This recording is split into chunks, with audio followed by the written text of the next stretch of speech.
Nasta'inu ala umuri dunya waddin. Wassalatu wassalamu ala asrafil anbiya'i wal mursalin Sayyidina Muhammadi wa ala alihi wa sahbihi ajma'in, amma ba'du.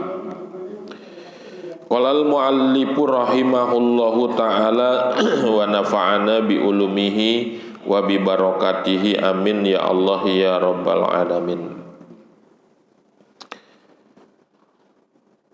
Halaman 15 ya.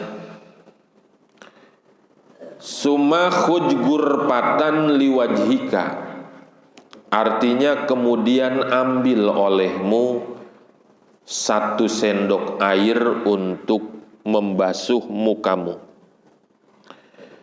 Pagsil biha min mubtada'i tastihil jabhah, kemudian basuhlah olehmu dengan air 1 gayung atau 1 sendok itu min mubtada'i tastihil jabhah, dari permulaan bagian atas dahi ila muntaha mayukbilu, sampai kepada ujung dari bagian muka yukbilu yang menghadap minazakni sampai kepada dagu.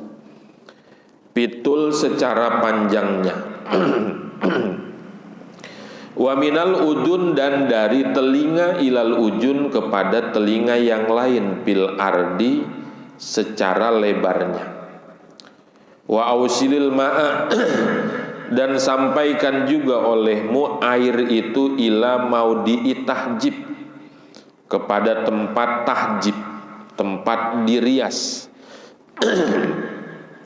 Wahwa, dan maudhi'ut tahjib itu mayatadun nisa, yaitu bagian muka yang biasa oleh perempuan tanhiyata sya'ri, disingkirkan bagian rambutnya, anhu dari tempat itu.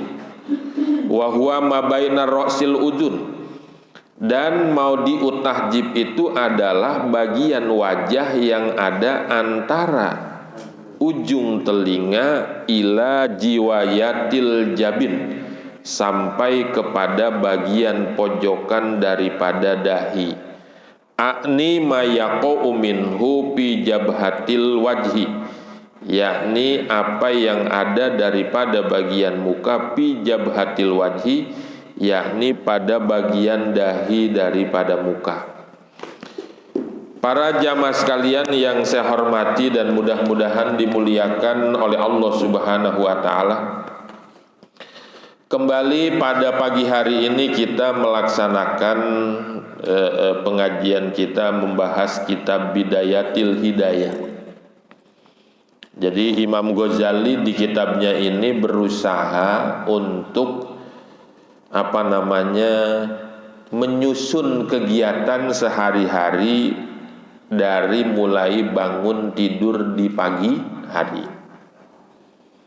Kemarin dari mulai bangun tidur, kemudian ke kamar mandi untuk buang hajat, kemudian beristinja ya. Setelah beristinja, kemudian barulah mengambil wudu. Nah, dalam mengambil wudu ini sudah dilakukan beberapa kesunahan-kesunahan atau diterangkan beberapa kesunahan-kesunahan. Pertama, melakukan kesunahan wudu bersiwak ya. Jadi kesunahan wudu yang paling pertama adalah bersiwak. Kemudian setelah bersiwak membaca Bismillahirrahmanirrahim. Kemudian setelah membaca Bismillahirrahmanirrahim mencuci tangan, telapak ya, sampai kepada pergelangan tangan.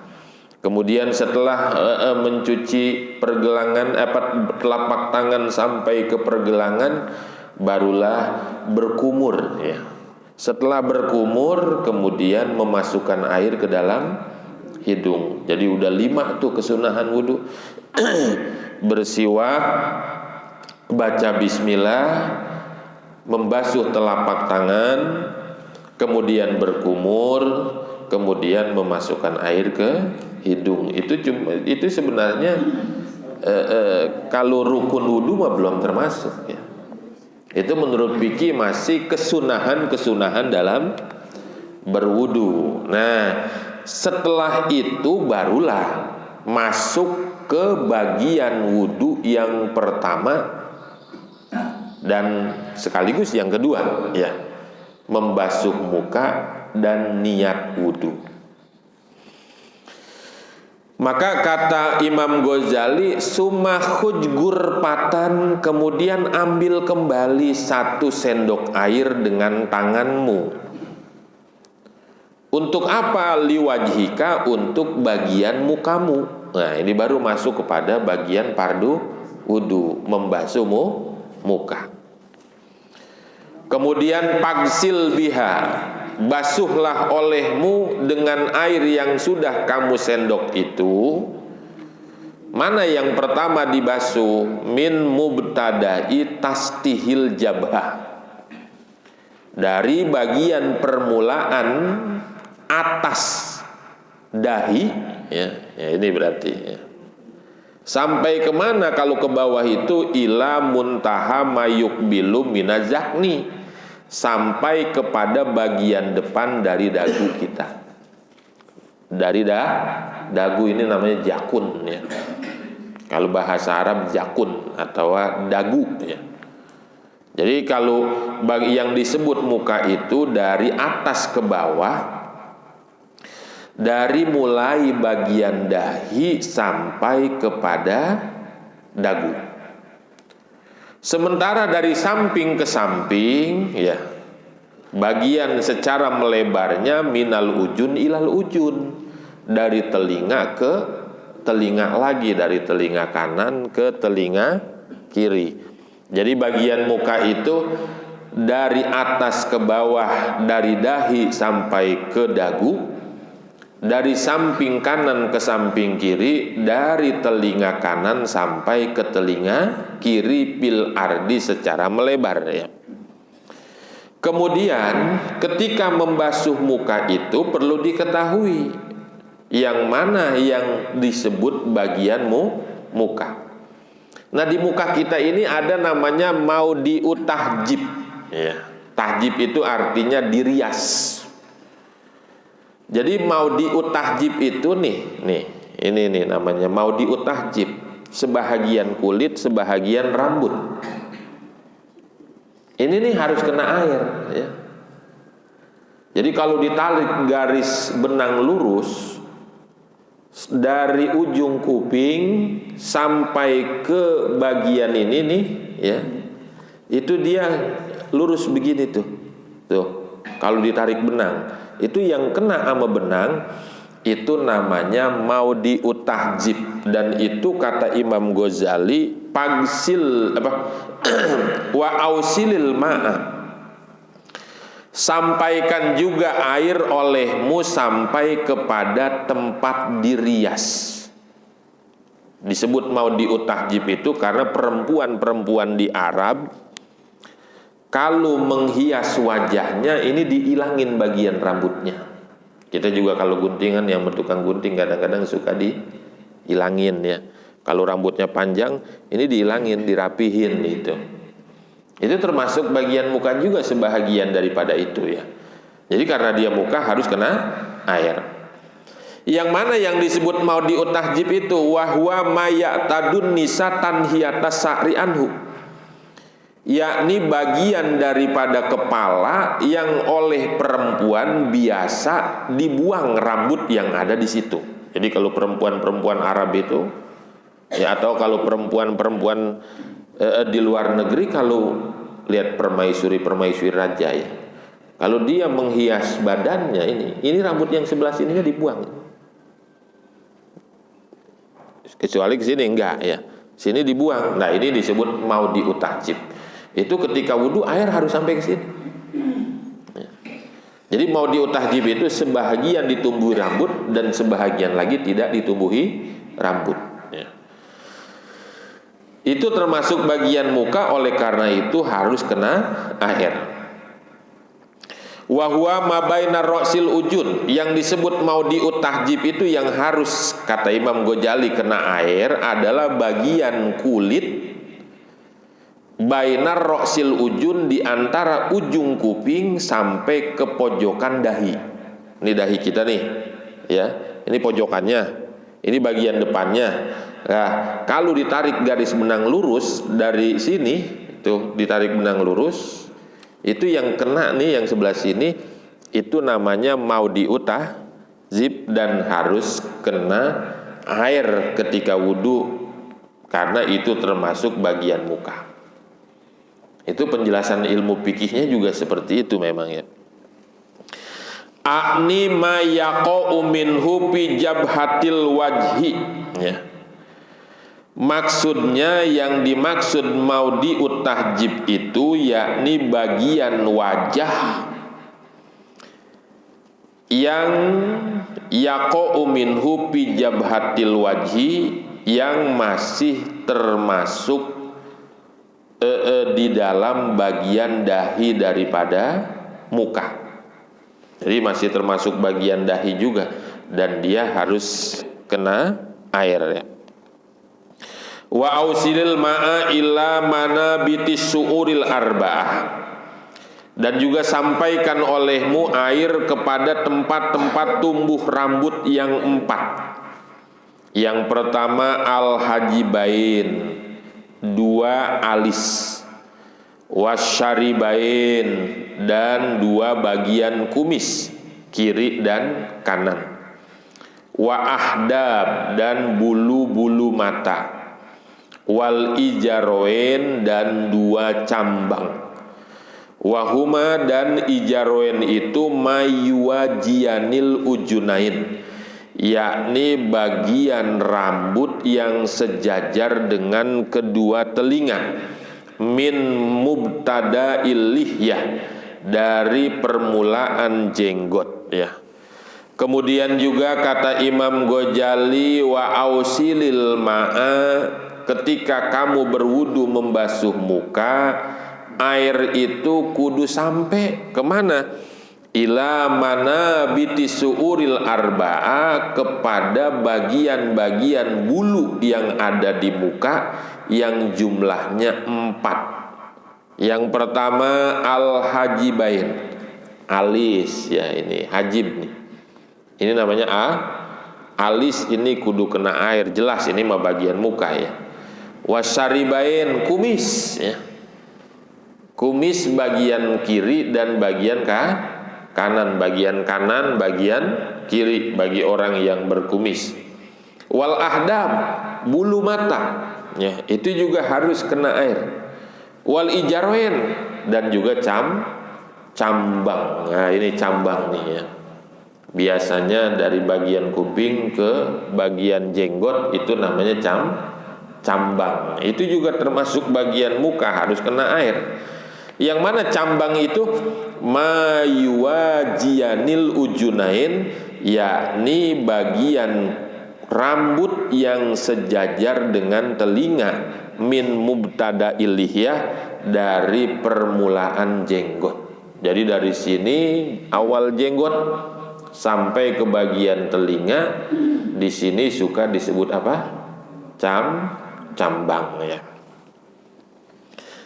Wa yajibu isalul ma'i, dan juga wajib menyampaikan air ila manabiti sya'ri, sampai kepada tempat-tempat tumbuh rambut minal lihyah, yakni dari bagian jenggot, al khofifah, yang tipis, dunal kasifah, tidak yang tebal.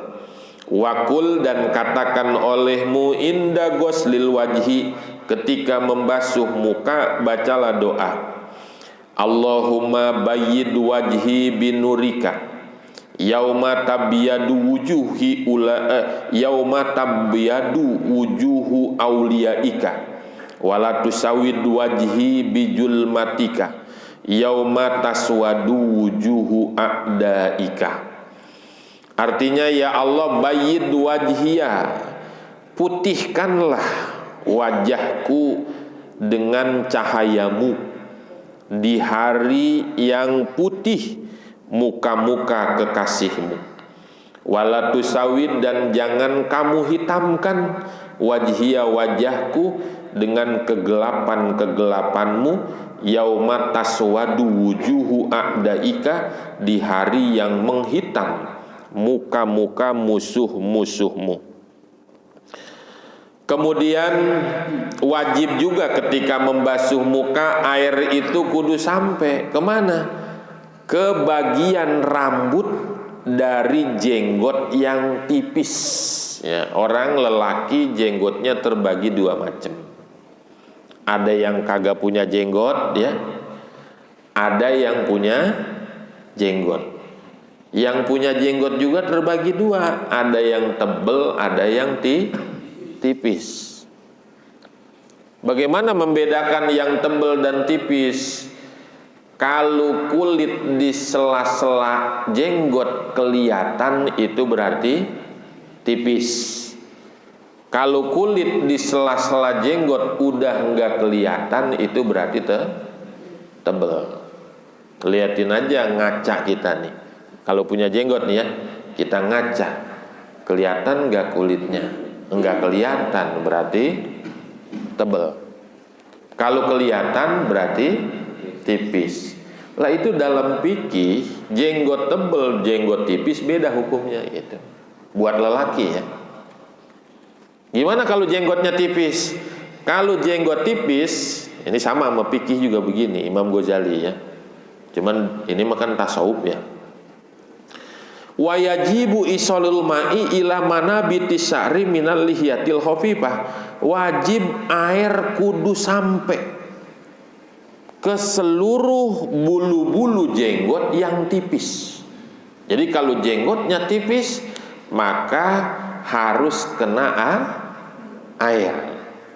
Kalau jenggotnya tebel gimana? Dunal kasipah. Kalau jenggotnya tebel mah nggak usah, hanya sunnah, ya, hanya sunnah di sela-sela diginiin, tapi nggak wajib.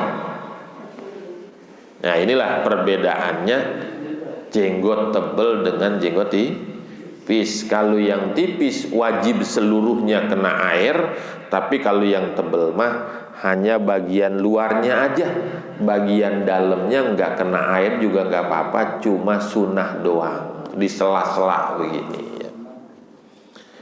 Itu kalau lelaki. Kalau perempuan gimana kalau jenggotan? Misalkan perempuan ada punya kelainan ya, bejenggot ya. Ya Allah, kesian banget ya. Ini nggak normal ini. Nah, itu beda hukumnya karena jarang ya. Karena jarang, karena langka, maka dianggap tidak ada. Jadi wajib perempuan mah kalau jenggotnya tebel, dia harus kena air bagian luar dan bagian dalam. Justru lebih repot kalau perempuan berjenggot ya. Ya karena memang jarang ya. Jadi hukumnya berat dia mah. Kalau jenggotnya tebel harus kena bagian dalam dan bagian luarnya. Semua harus kena air. Karena barang yang jarang itu ya. Kemudian apa yang harus dibaca ketika membasuh muka? Wakul inda ghuslil wajhi, dan bacalah doa ketika membasuh muka. Apa bacaan doanya? Allahumma bayyid wajhi binurika yauma tabyadu wujuhu auliyaika wala tusawid wajhi bijulmatika yauma taswadu wujuhu a'daika. Artinya, ya Allah, putihkan mukaku dengan cahayamu di hari yang putih muka-muka kekasihmu, dan jangan hitamkan ya Allah wajahku dengan kegelapan-kegelapanmu di hari yang mana pada hari itu menghitam muka musuh-musuhmu. Jadi memang di dalam Al-Quran ada dikatakan yauma tabyadu wujuh wa taswadu wujuh. Hari apa itu? Hari kiamat. Nanti muka orang di hari kiamat itu terbagi dua.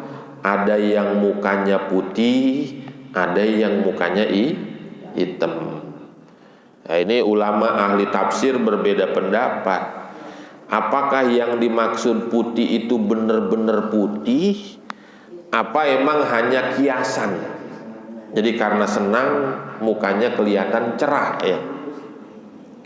Apakah yang hitam itu benar-benar hitam atau memang hanya kelihatan seperti hitam karena dalam keadaan susah dan menderita? Ya maka ada yang bilang emang benar-benar putih ya. Jadi kelihatan senang begitu. Ada yang hitam dan kelihatan seperti orang yang susah dan sengsara. Itu jangan, mintanya jangan diitemin tapi diputihkan. Kemudian wala tatruk tahlilal lihyatil kasifah, dan jangan tinggalkan olehmu untuk menyela-nyela jenggot yang tebal. Bagi lelaki yang berjenggot tebal itu sunnah untuk di sela-sela jenggotnya, di sela-sela itu dari atas ke bawah pakai tangan ya. Sumagsil yadakal yumna, kemudian basuh olehmu tanganmu yang kanan, sumal yusra, kemudian yang kiri, ma'al mirfaqoin, bersama kedua sikutnya, ila ansopil adudain, sampai kepada bagian tengah daripada adudain, daripada dua adud. Fa innal hilyah bil jannah, karena sesungguhnya perhiasan bil jannah di sorga, tablugu mawadi al wudu, itu bisa sampai kepada tempat-tempat berwudu. Terus wakul ya, begini. Habis nyuci muka kita wudunya apa? Membasuh tangan. Nah ini yang namanya tangan itu macam-macam. Dari mulai ujung jari sampai ke pundak itu namanya tangan. Ketika Allah menyebut tangan untuk hukum potong tangan, itu ulama perlu penjelasan. Yang dimaksud dipotong tangan si pencuri itu, apakah sampai ke pundak, apakah sampai ke sikut, apa sampai ke pergelangan? Karena semua juga tangan ini. Cuman beda-beda. Kalau ini namanya asobi, jari. Ini namanya kapen, telapak. Ini namanya pergelangan. Dari ujung jari sampai ke pergelangan namanya jiro, satu hasta. Di atas ini namanya sampai ini namanya mirpak, sikut ya. Nah, dari sikut ke pundak namanya adudain. Jadi tangan itu sebenarnya walaupun namanya satu yad namanya dalam bahasa Arab, tapi bagiannya banyak. Ujungnya disebut jari, kemudian bagian telapaknya ini namanya kafen ya. Kemudian ada pergelangan, ini ada jiro namanya sampai ke sikut. Pas bagian persendiannya ini namanya mirpak. Di atas mirpak namanya adud. Dari sikut ke pundak namanya adudain. Nah yang wajib itu, yang rukun ketika membasuh tangan dari ujung jari sampai sikut. Karena di dalam Al-Quran dikatakan, ya ayyuhalladzina amanu idza kumtum ila sholati pagsilu wujuhakum wa aydiyakum ilal marofik. Jadi sampai sikut doang yang wajibnya. Maka kata Imam Ghazali, sumagsil yadakal yumna. Kemudian basuhlah olehmu tangan yang sebelah kanan, sumal yusro, kemudian baru tangan yang kiri. Sampai di mana? Ma'al mirfaqoin, sampai ke sikut. Ya, sikutnya harus kena basuh. Maka orang yang pakai baju tangan panjang kalau wudhu itu sebaiknya dibuka. Saya nih baju saya gede nih, tetap aja kalau digulung mah susah. Tuh, ini nih belum kena sikut nih. Jadi sebaiknya diapain? Dibuka. Sebab kalau nggak dibuka, ini takutnya nggak sah wudhunya karena nggak sampai sih sikut lah. Yang pardunya itu harus sampai ke sikut. Kemudian jangan hanya sampai sikut doang, karena itu mah baru yang wajib. Terus ke atas sampai mana? Ila ansopil adudain. Tuh kata Imam Ghazali begitu ya. Sampai ke bagian pertengahan daripada adud. Ini kalau dalam bahasa Indonesia saya nggak kenal namanya nih. Dari sikut ke pundak itu namanya apa? Tapi kalau orang Sunda mah punya namanya. Namanya pepeteun kalau orang Sunda mah. Dari sikut ke pundak itu namanya pepetayan ya. Itu ada namanya orang Sunda mah. Ya. Itu kata Imam Ghazali, basuhlah walaupun itu sunnah. Kalau di fikih mah ditandai bahwa itu hukumnya hanya sunnah, karena ini mah kitabnya kitab tasawuf. Jadi beliau tidak membicarakan sunnah, karena kalau dalam tasawuf mah sunnah juga bagaikan wajib. Ya. Dia mah. Bahkan katanya semakin melebihi dari batas kewajiban itu semakin bagus. Karena di dalam hadis dikatakan, innakum satud'auna yaumal qiyamah. Kata Nabi, nanti kalian dipanggil di hari kiamat guron muhajilin. Muka kalian bercahaya, tangan-tangan kalian pun bercahaya, kaki-kaki kalian pun bercahaya. Dari apa itu cahayanya? Min asaril wudu, dari bekas-bekas wudu. Maka dalam fikih itu ada yang namanya itolatul tahjil dan itolatul gurroh. Itu sunnah hukumnya. Kalau itolatul tahjil itu melebihi basuhan tangan dari yang wajib dan basuhan kaki dari yang wajib. Yang wajib akan sampai sikut. Dilebihin ke atas sikut itu namanya itolatul tahjil.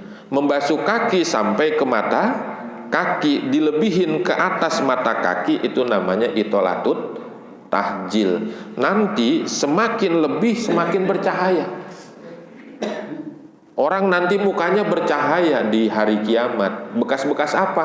Bekas-bekas wudu. Ada orang yang cahayanya sedikit ya, berarti ngambil wudunya cuman wajibnya doang, tidak melaksanakan kesunahan. Ada yang cahayanya terang, wah berarti ngambil wudunya sampai dilaksanakan kesunahan ya. Maka di sini kata Imam Ghazali, kemudian basuh tangannya itu harus sampai ke bagian tengah daripada adud. Kenapa? Fa'inal hilyah fil jannah, karena cahaya nanti di sorga tablugu mawadi al wudu, sampai kepada tempat-tempat kita berwudu. Ya kalau sampai wudunya ke sini berarti cahayanya sampai ke sini. Kalau hanya sampai ke sikut berarti cahayanya hanya sampai ke sikut. Kira-kira mana terang? Yang hanya sampai ke sikut atau lebih daripada sikut? Tentu lebih terang orang yang melebihi daripada sikut. Kemudian wakul inda ghuslil yumna, dan ucapkan olehmu ketika membasuh tangan yang kanan, ucapkan Allahumma a'tini kitabi biyamini wa hasibni hisabay yasira.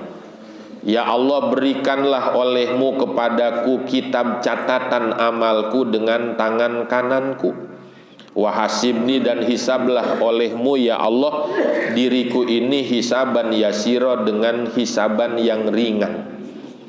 Wa inda ghusli simal, dan ketika membasuh tangan kiri, Allahumma inni a'udzubika min an tu'tiyani. Ya Allah, aku berlindung kepada Engkau daripada Engkau memberikan kepadaku kitab catatan amalku bisimali, dengan tangan kiriku, au min wara'i dhuhri, atau dari belakang punggungku, ya. Apa bacaannya ketika membasuh tangan? Ya, ketika basuh tangan kanan, bacalah Allahumma a'tini kitabi biyamini wa hasibni hisabai yasiro. Ada yang suka baca nggak ini ya? Kayaknya enggak ya. Sebab kalau di kitab-kitab fikih mah ini disebutkan la aslalahu, ya. Ini mah Imam Ghazali kitab tasawuf. Beda dengan kitab fikih, ya. Kalau di fikihnya la aslalahu, tidak ada dasarnya, tidak ada hadisnya, ya. Jadi makanya banyak yang kagak pakai. Ya dibaca lebih bagus. Jadi kalau dibaca pakai tasawuf namanya, dibaca lebih bagus. Apa doanya? Allahumma a'tini kitabi biyamini wa hasibni hisabay yasiro. Itu kalau basuh tangan kanan, ya. Kalau basuh tangan kiri doanya Allahumma inni a'udzubika an tu'tiyani kitabi bisimali, ya. Ya Allah, aku berlindung kepada Engkau, jangan diberikan kitabku dengan tangan kiriku, au min wara'i dhuhri, atau dari belakang punggungku, ya. Jadi kalau orang emang mau dikasih buku catatan amal pakai tangan kiri, mah tangan kanannya nggak bisa nerima, karena tangan kanannya terbelenggu ke belakang. Jadi yang ada cuma tangan kiri. Ini pertanda jelek, berarti catatan amal keburukannya yang banyak, ya. Itu doanya. Sumastau ibrosaka bil masih bi antabulla yadaika wa tulsiko ru'usa asobi iyadikal yumna bil yusra wallahu alam bisawab. Situ dulu ya. Ya, silakan.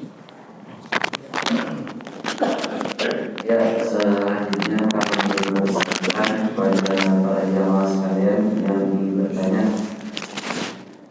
Ada yang ingin bertanya? Ya, silakan. Assalamualaikum warahmatullahi wabarakatuh. Ya. Waalaikumsalam.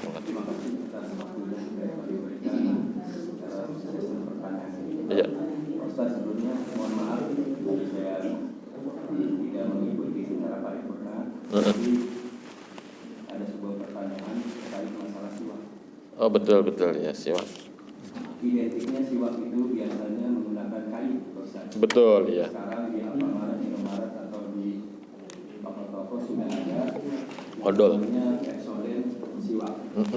Kira-kira material itu, saya juga komposisinya tidak tahu apakah itu terbuat dari kayu siwak, Iya. atau memang dari jas tinja.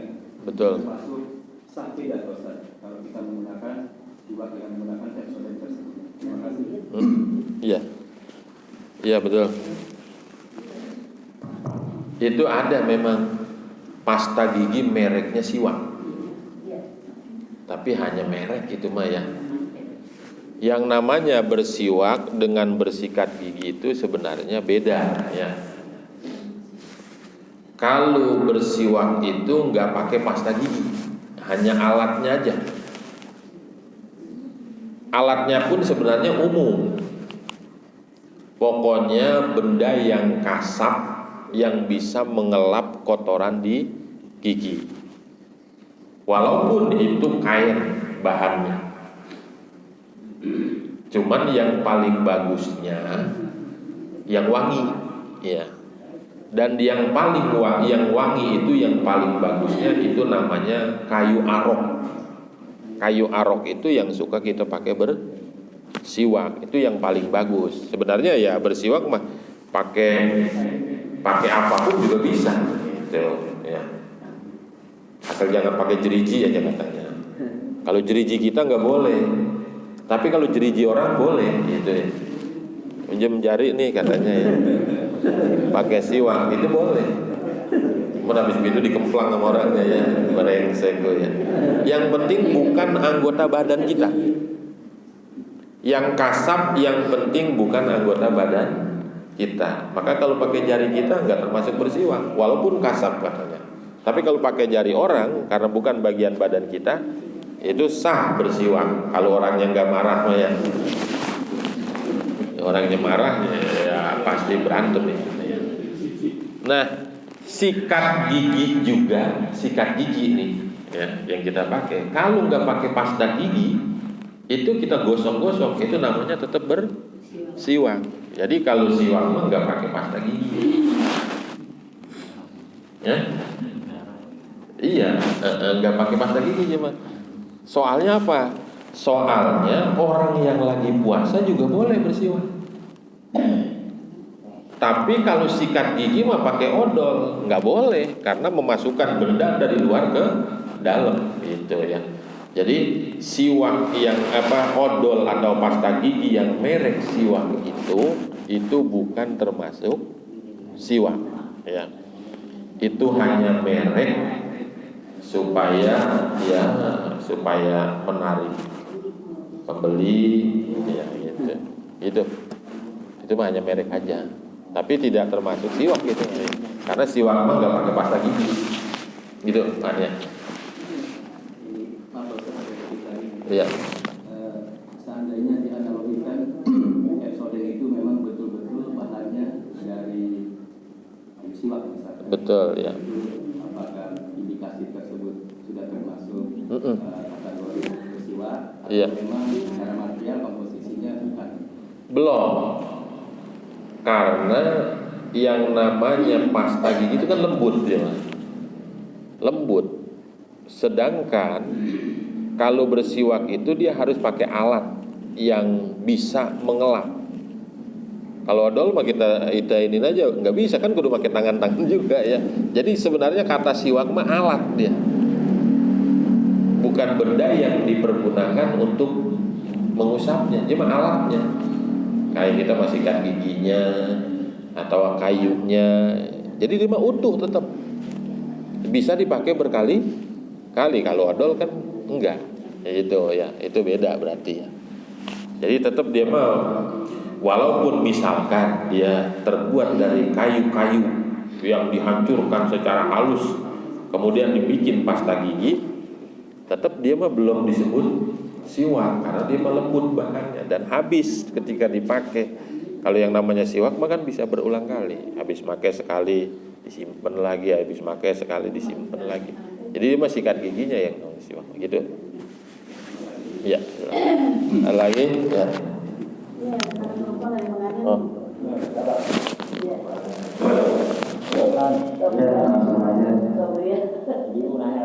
Ya kalau ibu-ibu kadang suka di luar itu pakai baju tangannya sempit nggak sampai ke situ, itu di mana tuh?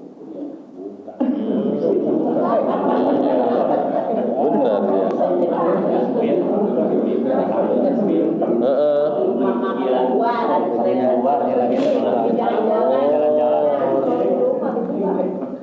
Ya kudu tempat yang tertutup. Kan antri kalau di luar mana? Oh iya. Tetap harus dibuka itu mah, karena itu mah rukun. Nggak bisa segini doang, nggak bisa. Tapi baju boleh nggak? Kalau baju-bajunya gitu dibasahin sekali. Baju-bajunya dibasahin sampai berarti bisa itu. Boleh ya? Bajunya yang dibasahin berarti ya. Bisa sampai ya. Cuman nggak bisa digosok-gosok ya, karena ada bajunya ya. Jadi semua diguyur, kena airnya sampai ke sikut bisa. Ya. Tapi kalau nggak sampai ke sikut tetap nggak sah, karena pardunya itu sampai ke sikut. Ya kecuali kalau bajunya dibasahin semuanya ya air sampai itu masih bisa gitu. Gitu. Zaman dulu Baju sempit. Ada lagi? Tapi nanya, Ya. jadi ngomongin masalah air tadi perlu nyampe.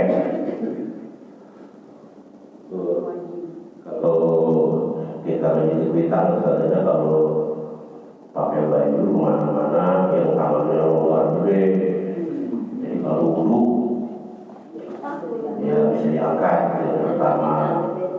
Betul. Yang Bobrang. kedua, masalah air wajib nyampe.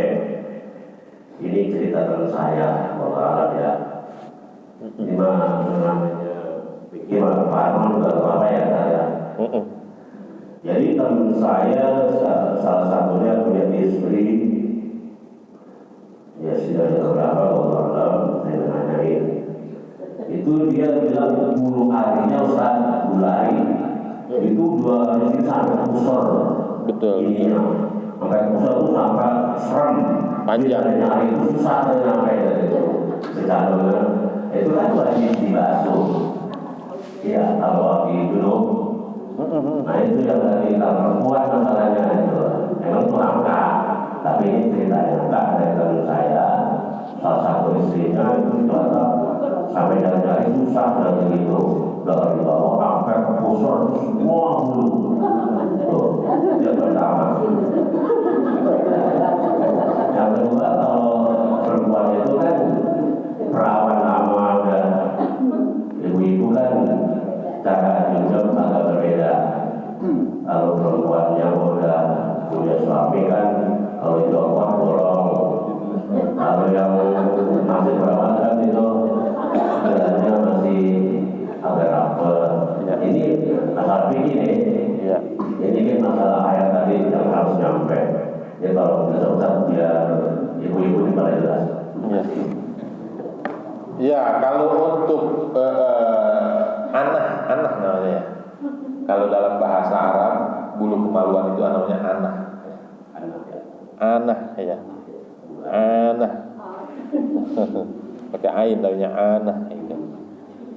Itu mah ada dua-duanya di lelaki dan perempuan. Beda dengan jenggot. Kalau jenggot hanya kebanyakan di lelaki, di perempuan langka gitu ya.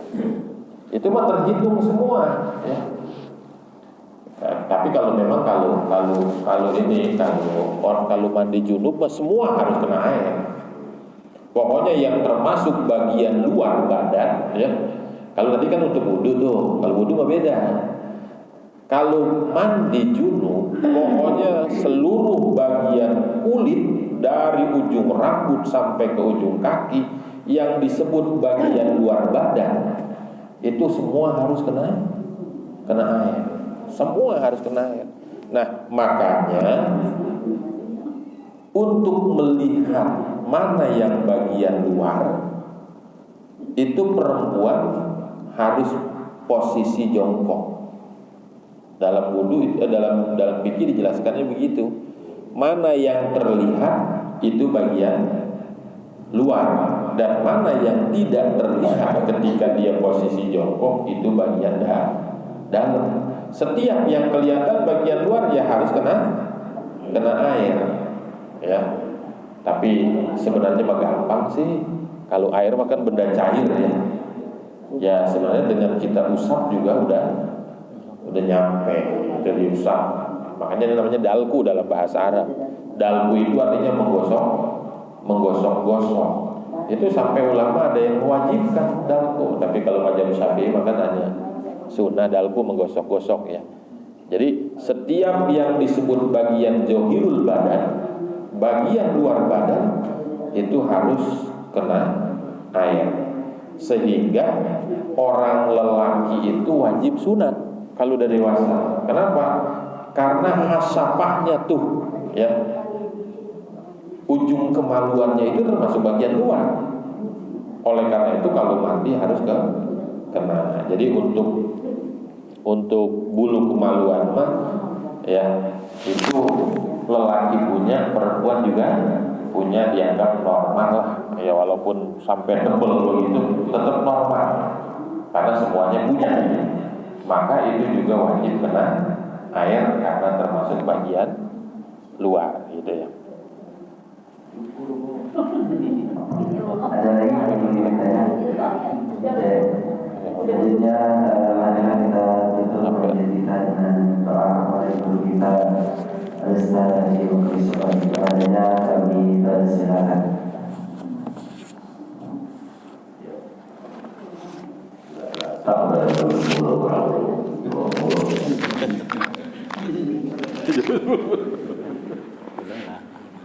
Marilah kita berdoa kepada Allah semoga kita selalu beri kesehatan, dijauhkan dari banyak. Al-Fatihah. Bismillahirrahmanirrahim.